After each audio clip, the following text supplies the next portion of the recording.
नमस्कार। गीतामृत पान के इस पावन संगत में आपका हार्दिक स्वागत और अभिनंदन। हम गीता के 11वें अध्याय का अभ्यास कर रहे हैं। पिछले अंक में हमने वात्सल्य, सख्य व माधुर्य भक्ति के विषय में जाना और समझा कि विश्वरूप दर्शन के भागीदार कौन लोग होते हैं। अब यहाँ अर्जुन भगवान से विनंती करता है। अदृष्टपूर्वं हृष्टोऽस्मि दृष्ट्वा भयेन च प्रव्यथितं मनो मे तदैव मे दर्शय देवरूपं प्रसीद देवेश हे जगन्निवास। कि मेरा मन भय से व्यथित हो रहा है, इसलिए मुझ पर कृपा करें और हे देवेश अपना पुरुषोत्तम भागवत स्वरूप मुझे दिखाएं। यहाँ शास्त्री जी कहते हैं कि अर्जुन की इस समय क्या स्थिति थी ये हम समझ नहीं पाते और कह देते हैं कि अर्जुन भयभीत हो गया था। परंतु यहाँ 2-3 प्रश्न हैं। पहले अर्जुन कहता है कि मैं खुश हूँ, आनंदित हूँ, और दूसरी पंक्ति में कहता है कि भय से मैं व्याकुल हूँ। यह सब सुनकर और शांतिपूर्वक विचार करने पर लगता है कि अर्जुन के भयभीत होने का कारण कोई अन्य होना चाहिए और वो कारण निश्चित रूप से भक्तिमय होना चाहिए। अर्जुन के भय का कारण समझाने के लिए शास्त्री जी ने यहाँ भक्त पुंडलीक का दृष्टांत कहा है कि पुंडलीक की भक्ति से प्रसन्न हो भगवान पांडुरंग उसके पास आए।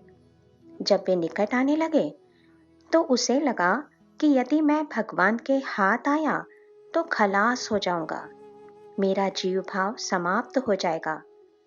मुझे जाना नहीं है, मुझे रहना है, क्योंकि भगवत चिंतन में जो आनंद है वो अप्रतिम है।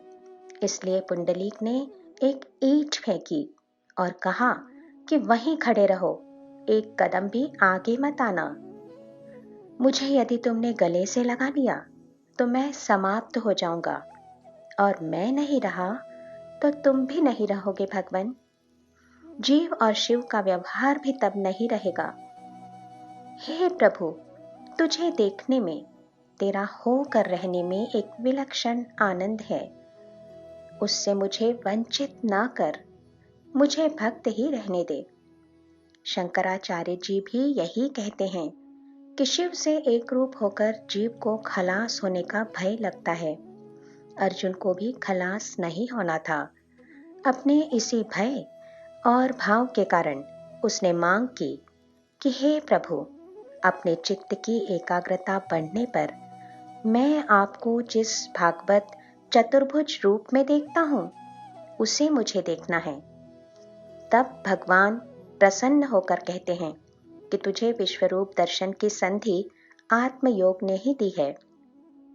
यहाँ शास्त्री जी कहते हैं कि आत्मयोग एक मार्गी नहीं, भगवान और भक्त दोनों की इच्छा हो तो ही आत्मयोग होता है। आत्मयोगात कहकर भगवान ने अर्जुन का महत्व और उसकी योग्यता बता दी है कि विश्वरूप दर्शन ये कृपा न होकर अर्जुन का विकास था, उसका अधिकार था।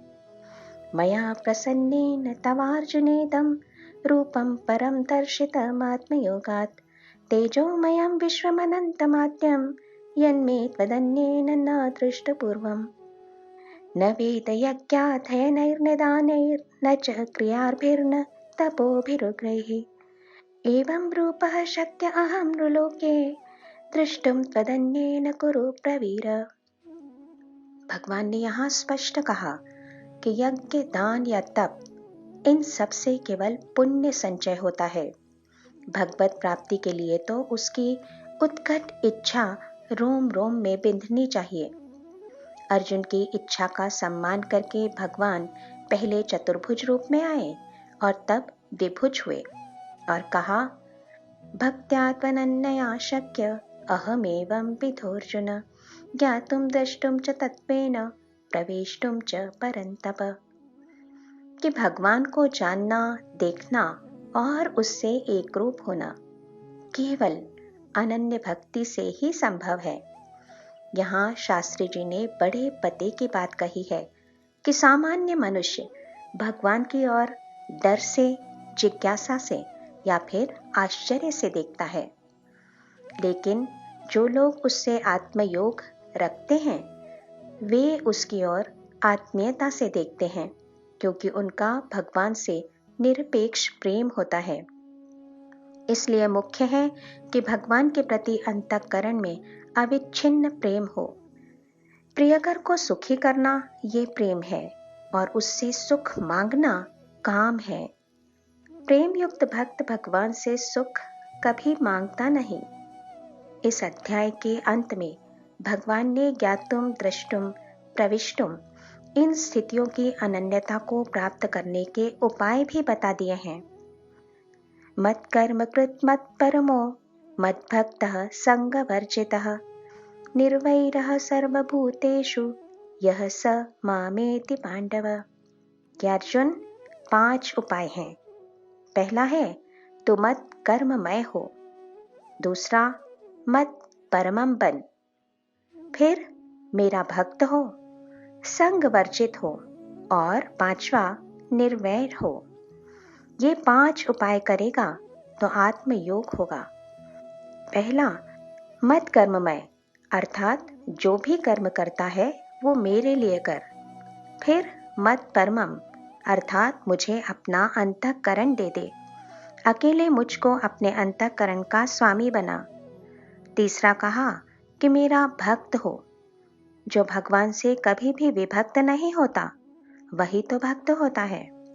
चौथा संगवर्जित कि संसार में अनेक व्यक्ति, वस्तु और परिस्थितियां आती जाती रहती हैं, किसी में भी ना अटकना अर्थात आसक्ति रहित होना ही संगवर्जित होना है।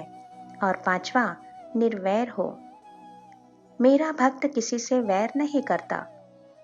शास्त्री जी कहते हैं क्रोध और वैर में फर्क होता है। सालों साल किसी भी गलती को मन में रखना वैर कहलाता है। भगवान ने कहा कि कभी क्रोध करना पड़े तो कोई बात नहीं, लेकिन वैर मत करना। ऋषि मुनि क्रोध करते थे समाज की उन्नति के लिए। ये 5 तत्व सिद्धांतवत जिसके जीवन में आते हैं वो मुझे प्राप्त होता है। इस तरह यहाँ भगवान ने ज्ञातुम दृष्टुम प्रविष्टुम इन तीनों का योग्य विवरण करके आत्मयोग समझाया है। 11वें अध्याय का यही तो वैशिष्ट्य है। अतः यह अध्याय चिंतन रूप है। विश्वरूप प्रभु को और उससे आत्मयोग साधने वाले अर्जुन को नम्रता पूर्वक नमन। जय श्री कृष्ण।